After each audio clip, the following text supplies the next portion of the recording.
പുതിയ തലമുറയിലേക്ക് കടന്നു വന്നത് ആലപ്പുഴയിലെ കായൽ ടൂറിസ്റ്റ് രംഗത്ത് ഏറ്റവും ശക്തമായ നേതൃത്വം നൽകിയ ഏറ്റവും പ്രിയപ്പെട്ട സംഘാടകൻ, ആലപ്പുഴയുടെ കായൽ ടൂറിസം രംഗത്തിന് ഏറ്റവും ശ്രദ്ധേയമായ നേതൃത്വം നൽകിയ തുടക്കത്തിലും തുടർച്ചയിലും വളർച്ചയിലും ഏറ്റവും നല്ല രീതിയിൽ പ്രവർത്തിച്ചുകൊണ്ടിരിക്കുന്ന പ്രിയപ്പെട്ട ശ്രീ ജോസ് അക്കരകളം.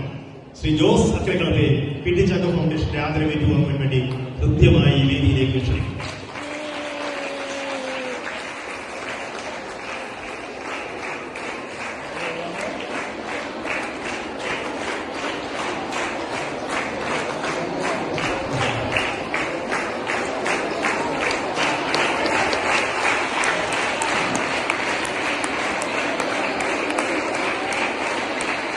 ആലപ്പുഴയ്ക്ക് രുചിയുടെ പെരുമ പകർന്നു തന്ന പ്രിയപ്പെട്ട കാനൻ കാറ്ററിംഗിന്റെ ഉടമസ്ഥൻ, ആലപ്പുഴ എല്ലാ വേദികളിലും ശ്രീ മാത്തുക്കുട്ടിയുടെ, ശ്രീ പി മാത്യുവിന്റെ